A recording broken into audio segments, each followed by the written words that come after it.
graduate pay on agenda of civil service scheme meeting. Government committed to enable fractional share trading before year-end.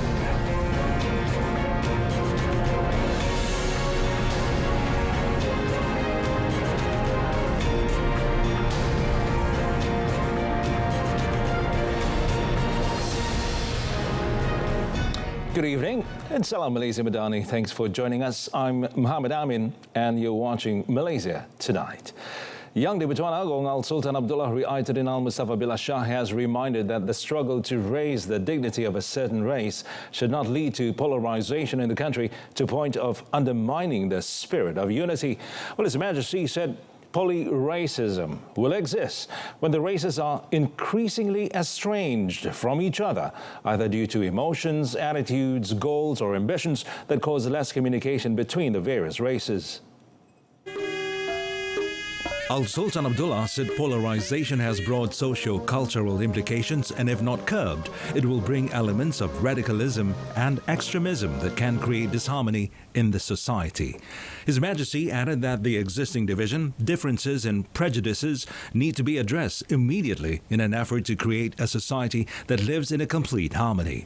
The King also called on all public and private institutions of higher education in the country to play a role in creating an accommodating spirit among the races.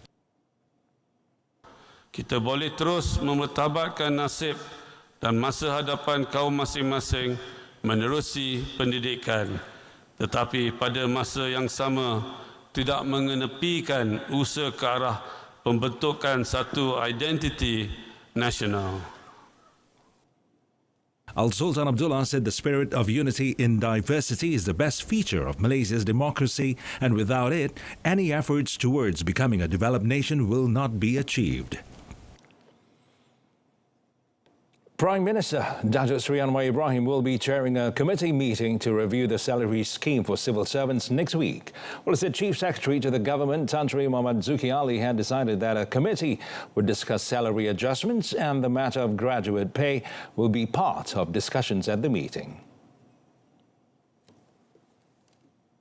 Penerasan itu tiap 10 tahun. Sekarang dah menjangkau 12 tahun kerana Tunkuasa itu tidak bermesyuarat sebelum ini. Jadi semua perkara ini kita akan ambil kira dan saya telah jelaskan bahawa umumnya kadar upah atau gaji pejabat awam itu rendah. Ini termasuk polis, tentera dan juga tentera yang tidak berpencen. Ini semua kita akan masukkan dan insya-Allah tertanduk kepada keupayaan ekonomi kita naikkan berperingkat. He also said the country's economic growth was considered crippled if it did not have inclusivity by marginalizing certain segments of the community. He said even though the country should be driven by meritocracy, it should not sideline communities that are not able to compete in a fair manner. Well, on another note, the Prime Minister urged all ministries to not work in silos, but to tap the expertise available in institutions of higher learning to create synergy among all the parties concerned. Well, he said the expertise of universities must be fully utilized and the institutions should give a detailed report to offer academic and research manpower in fields which ministries can adopt to create synergy for beneficial use. Dan mesti ada sinergi dengan universiti tanpa kecuali. Sebab ada kepakaran universiti mesti dimanfaatkan sepenuhnya kerana ini belum dilakukan dengan sepenuhnya. Ini satu kerugian kepada negara. Nah, ini beberapa penyesuaian. Saya tidak katakan ini belum berlaku, tetapi tidak sepenuhnya. The Premier noted that China had exploited the synergy between its government sector and universities while Malaysia is still using the old approach. He said if the initiative can be conducted immediately, it can drive the economy and help the nation achieve 6% of growth in a short period of time, apart from increasing investments in the country. Well, no government ministry or agency has ordered the spread of SMSs with political sentiments. Communications and Digital Minister Fahmi Fadil said the Malaysian Communications and Multimedia Commission, or MCMC, has checked with all telecommunication companies about the matter. Saya sarankan semua rakyat Malaysia sekiranya ingin membuat pengesahan tentang sebaran sama ada benar, sahih ataupun palsu, boleh buat semakan dengan sebenarnya.my ataupun mycheck.my. Ya, dan sudah pasti maklumat yang paling sahih. Untuk dapatkan maklumat paling sahih, sila tonton RTM.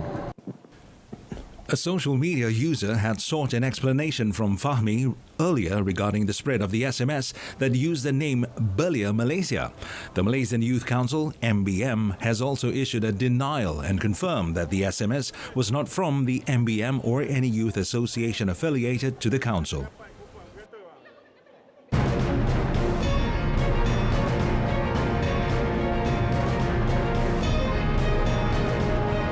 In our foreign front, Pakistan's Imran Khan arrested after 3-year prison sentence.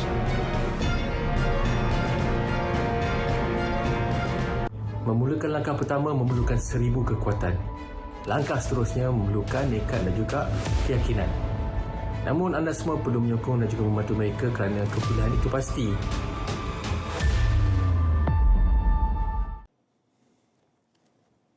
Well, former Pakistan Prime Minister Imran Khan was arrested at his home in Lahore after a court in the capital found him guilty of graft and sentenced him to 3 years in jail. Well, the former international cricket star has faced a slew of court cases since being ousted in a vote of no confidence last year and was not present when he was sentenced today. Well, soon after the ruling, police entered his home in Lahore and arrested him. The case that led to his arrest centers on gifts he received and did not properly declare while he was premier. Now, Khan's legal team said they would be filing an immediate appeal. Well, Khan has long warned he would be arrested to prevent him participating in elections that are due to be held before the end of the year. Parliament is likely to be dissolved after it completes its term in the next 2 weeks, with national elections to be held by mid-November or earlier.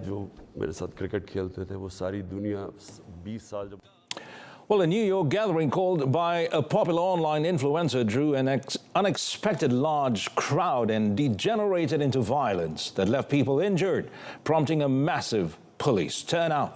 Now, it all started with a posting on Instagram from 21-year-old Kai Sinat, calling on fans to meet him in Lower Manhattan for a live stream event where he would hand out gifts including PlayStation 5 game consoles.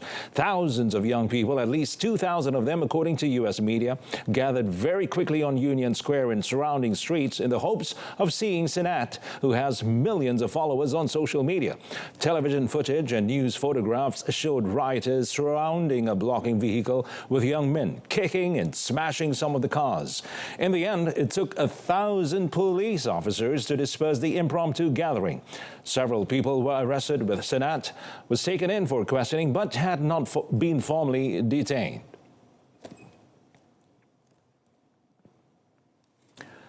Well, intense rains in the wake of Typhoon Kanun lashed the mountainous parts of Taiwan, unleashing flooding and landslides that blocked roads and stranded hundreds of people as authorities rushed to resume transportation links. Now, rains have pounded the central Nantou County since Typhoon Kanun brushed past northern Taiwan on Thursday, with more than 1 meter of precipitation soaking the Renai Township since then, shattering roads and triggering landslides and mudslides. Now, across Taiwan, the government said 2 people were missing and more than 460 people were stranded, mostly in remote mountainous areas, adding that there had been no casualties so far. Now, heavy rain was forecast to continue over the weekend, albeit at a reduced level, as authorities continue to issue warnings of landslides for the mountainous central and southern Taiwan.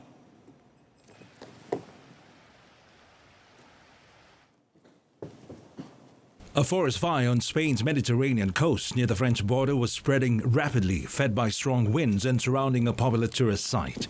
The blaze in the Portbou area burned around 200 hectares in 3 hours and could spread over 400 hectares. The blaze was difficult to extinguish due to the mountainous terrain, and the wind was making operations harder, and the fire had developed multiple fronts, while firefighters had not yet reached isolated pockets that were burning.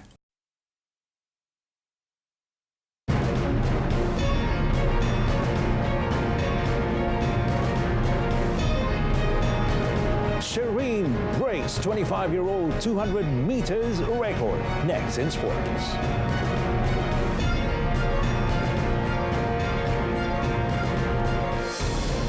Well, national athlete Shireen Samson Villaboy continued to steal the show after breaking the national record in the women's 200-meter sprint at the 7th annual Ed Murphy Classic 2023 in Tennessee, United States, early this morning.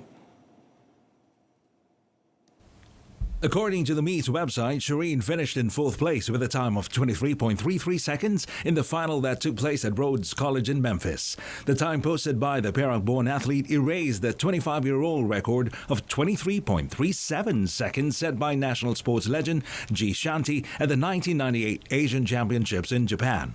Well, earlier at the same meet, Shireen took home bronze in her pet event, the 400 meters, after finishing 3rd in the final with a time of 51.99 seconds. And onto the field with the national men's hockey squad continued their strong start to the 2023 Asian Champions Trophy, or ACT, in Chennai, India, easily defeating China 5-1 in the second round robin match yesterday. China took a surprising lead in the clash at the Mayor Radhakrishnan Stadium in the 4th minute through Chong Chong Chen's field goal, but Malaysia equalised after prolific striker Faisal Sari converted a penalty corner 7 minutes later. The Speedy Tigers took the lead after Muhammad Azrai Aizad Abu Kamal converted a penalty corner in the 15th minute before Muhammad Firhan Azhari made it comfortable for Malaysia after scoring a brace through field goals in the 45th and 49th minutes. Just before the end of the match, A. Arul Selvaraj's men added to China's misery with the 5th goal scored by Najmi Farizan Jazlan through a penalty corner in the 57th minute. Malaysia, who currently sit top of the table with 6 points, will meet hosts India in the 3rd match tomorrow. In tennis, top-seeded Taylor Fritz battled past 3-time Grand Slam champion Andy Murray 6-7, 6-3, 6-4, then returned to breeze past Jordan Thompson and reached the semi-finals of the rain-hit Washington Open on Friday. Fritz next faces Telon Graceful, who finished off a rain-disrupted 3-set victory over France's Gaël Monfils before beating American J.J. Wolf 7-5, 6-4 in the quarterfinals. Fritz, ranked 9th in the world, looked anything but fatigued as he raced past Thompson 6-3, 6-3 in 1 hour and 17 minutes. Thompson had earlier beaten Wimbledon quarterfinalist Christopher Eubanks, while Fritz had needed 3 hours to subdue the 45th ranked Murray. Murray won his first break chance of the match. Fritz was not the only player pulling double duty at the hardcourt tennis tournament after rain brought play to a premature end on Thursday. Britain's Daniel Evans defeated Alexander Shevchenko 6-4, 6-3, then came back to upset second-seeded hometown hero Frances Tiafoe 6-4, 7-5. 9th-seeded Evans gained an early break in each set and turned back the Americans' bid to rally in the second, breaking Tiafoe for a 6-5 lead and saving a break point as he served out the match in the next game. Evans next faces Bulgarian 5th seed Grigor Dimitrov.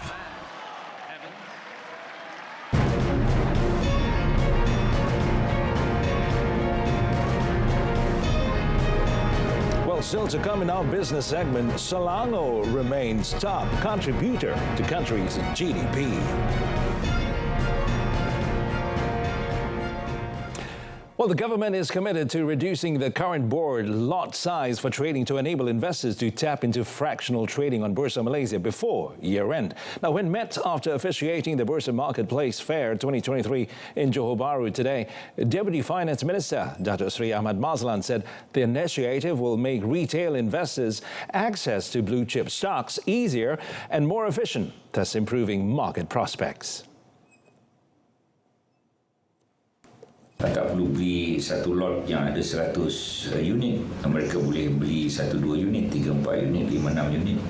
Mereka boleh beli RM10, RM30, RM40, RM50. Ya, tidak semesti beribu-ribu ringgit. Ini satu perkara yang menarik. Dulu kena satu lot minimal 100 unit. Ya. Meanwhile, commenting on Bursa Marketplace Fair, Datuk Seri Ahmad said the program was part of efforts to empower the Madani economy by making the stock market more inclusive, enabling more Malaysians to participate in the stock market. Malaysia recorded a total of 1.4 billion ringgit in foreign investment in July this year. Now, Bersama Malaysia Chairman Tan Sri Abdul Wahid Omar said the positive sentiment had also caused the FBM KLCI to rise 6% to 1,459 points as of July 31st this year. Now, he said the first quarter of this year was very challenging, where the FBM KLCI dropped 7.9% from 1,495 points earlier this year to 1,377 points on 30th June. Now, some of the causes are due to the outflow of portfolio investment from the emerging markets to the developed markets caused by the increase in the interest rates of the US dollar, euro and pound sterling. But Tan Sri Abdul Wahid said the market sentiment has returned to positive for the second quarter of this year. And he said the market prospect would also be improved with the economic clarity and strategy introduced by Prime Minister Dato' Sri Anwar Ibrahim, which were the National Energy Transition Roadmap Phase 1 and the new Industrial Master Plan. He added that Bersama Malaysia had also recorded 22 initial public offering listings with a total IPO market capitalization amounting to 16 billion ringgit as of 3rd August this year. The government plans to boost the country's latex production by 30% to 40,000 tons annually to help meet the demand of the rubber-based downstream sector. And Deputy Prime Minister Dato' Sri Fadillah Yusof said the government has already introduced a latex production incentive, which is under the Malaysian Rubber Board's supervision.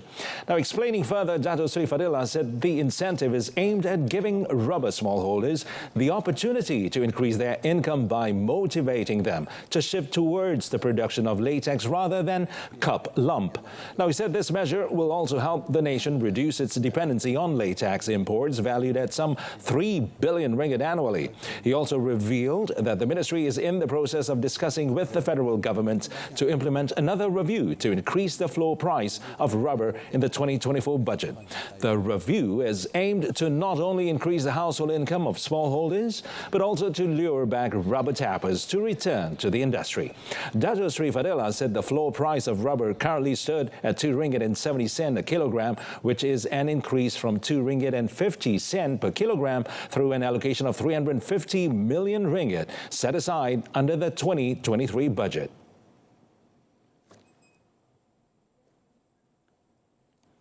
The local rubber market is expected to trade range-bound next week as the market sentiment is subdued and uncertain. Now, Malaysian Rubber Glove Manufacturers Association, or MARGMA, also expects rubber production to be low due to the rainfall. Well, according to MARGMA, rubber tapping and collecting activities would be hampered by the monsoon in some rubber-producing regions. However, it said the rubber market has equalized itself with a lack of demand too. Rubber prices would also continue to track the regional rubber futures markets, the strength of the ringgit against the US dollar, and benchmark crude oil prices amidst hopes for more China stimulus measures. Now, market players would also monitor upcoming developments in the global economy. Well, throughout the week, the local rubber market was traded mostly lower, dragged down by the downtrend in the regional rubber futures markets due to weak manufacturing activity globally. Selangor's total trade rose by 14.2% year-on-year to 806.3 billion ringgit in the first half of this year, making it the largest contributor to Malaysia's economic growth. Investment, Trade and Industry Minister Tengku Dato' Sri Zafrul Abdul Aziz said at the same time exports rose 9.1% year-on-year to 360.04 billion ringgit, noting that Selangor has continued to maintain its positive momentum since 2021 to June 2023. Meanwhile, Selangor caretaker Menteri Besar Dato' Sri Amiruddin Shari said he is confident that Selangor will remain the largest contributor to the country's gross domestic product or GDP this year, with its total contribution surpassing 25.5% recorded in 2022. He said Selangor's strong foundations proved to be an advantage in economic development activities compared to other states.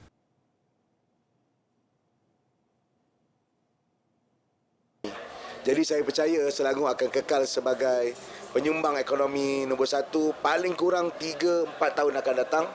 Dan kalau rancana kita ini berjalan, kita akan kekal. Sebab gap dia jauh sangat. Daripada 25 dengan 15 lebih kurang, 16. Nombor 2 wilayah tak silap saya. Dalam 14-15 je macam tu. Jadi terlalu jauh untuk pick up tu. Jadi I think for the next 5 years minimum, saya ingat 10 tahun pun, kita akan retain jadi penyumbang ekonomi terbesar di Malaysia. Both Tengku Dato Sri Zafrul and Dato Sri Amiruddin were met after launching Selangor's meaty Open Day 2023 today. In another development, the Selangor government is planning to take up the proposal to extend the railway alignment from Klang district to the northern part of the state to the federal government. Now, Dato Sri Amiruddin Shari said this will be done as soon as the Selangor state election is over on 12 August. Well, he also said that the close cooperation between the central and the state government is needed to realise the plan, and a meeting with the Transport Ministry will be held to discuss the matter. Kelang ke Kuala Selangor. So Kelang ke Kuala Selangor ni akan mengambil jarak lebih kurang 20-30 km. Isu pertama ialah berkenaan dengan reserve jalan kereta api, itu kita kena selesaikan. Yang kedua jajaran dan juga kos. So ini akan saya percaya boleh membantu terutamanya utara Selangor.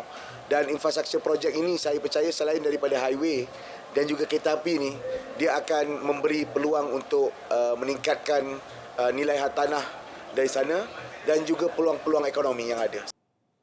The Menteri Besar, however, said the project is expected to be implemented in mid-2025 to 2026.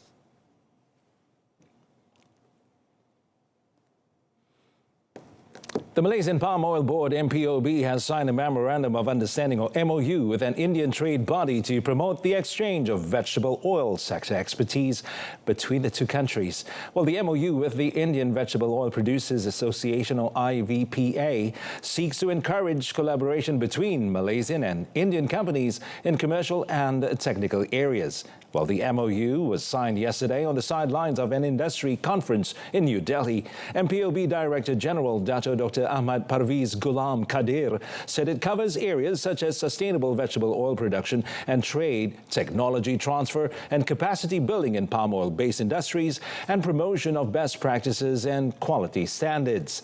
Meanwhile, IVPA President Sudhakar Desai said Indian companies can benefit from Malaysia's advanced knowledge in palm oil products and equipment. Well, according to him, there can be scope for mutual interaction and discussions in a number of areas. He further noted that Malaysia has been a supplier to India for ages, but with the MOU, his country wants to take the relationship beyond buyer-seller transactions. India is Malaysia's top export destination for palm oil. It purchased 1.22 million tons of palm oil in the first 6 months of this year, representing 17.3% of Malaysia's export volume for the period.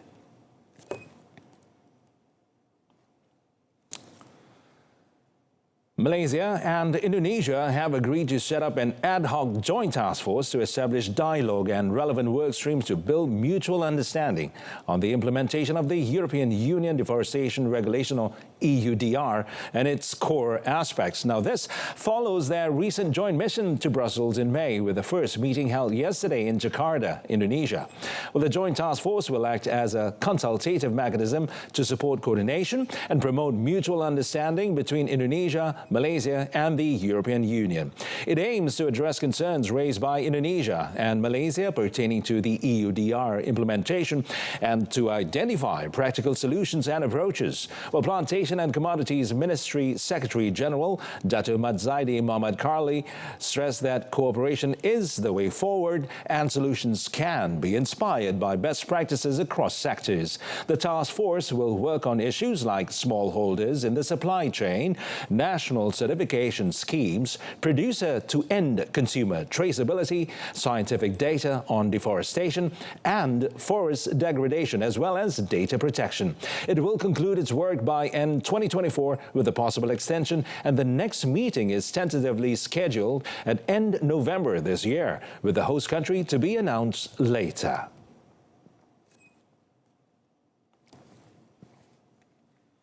Bank Islam Malaysia Berhad has expanded its microfinancing program iTekad in Sarawak through a collaboration with Farm Direct Shop, or FDS, a local social enterprise. Now, FDS is a platform that facilitates direct sales to consumers by showcasing their products and marketing services for the items through the WhatsApp messaging service and its outlet.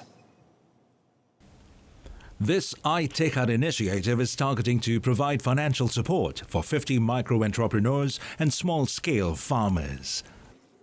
Pembiayaan mikro yang kita berikan ini bukan semata-mata pinjaman dan pembiayaan sahaja, tetapi selepas mereka mendapat pembiayaan dan pinjaman ini, mereka akan diberikan bimbingan yang berterusan selama 3 tahun ataupun 5 tahun, bergantung kepada tempoh pinjaman dan pembiayaan.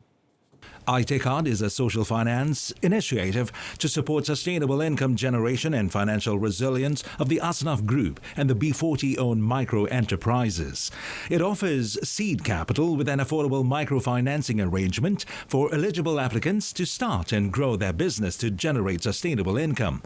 Since it was first introduced in 2020, following the COVID-19 pandemic, iTekad has managed to help 675 individuals by disbursing more than 11.7 million ringgit in financial support.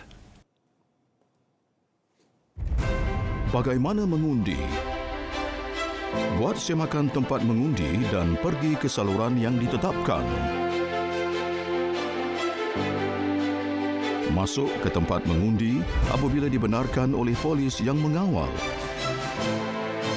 Serahkan MyCard dan slip saluran kepada kerani pengundian pertama. Tunjukkan kedua-dua belah tangan untuk diperiksa. Bergerak ke hadapan kerani pengundian kedua. Celupkan jari telunjuk kiri ke dalam botol dakwat pilihan raya. Dapatkan kertas undi daripada kerani pengundian ketiga. Tandakan pangkah pada ruang kosong bersebelahan nama dan simbol calon pada kertas undi. Masukkan kertas undi yang telah ditanda ke dalam peti undi. Keluar segera dari tempat mengundi setelah selesai. Laksanakan tanggungjawab anda. And that concludes Malaysia Tonight this time around. In our top story, graduate pay on agenda of civil service scheme meeting. Well, do tune in to updates at noon coming up tomorrow at 12:30 p.m. on TV2. You can also stream it via RTM's mobile app, and that is RTM Click. Till then, I'm Muhammad Amin Carlos. Malaysia Madani, Tekat Perpaduan, Penuhi Harapan. Thanks for watching.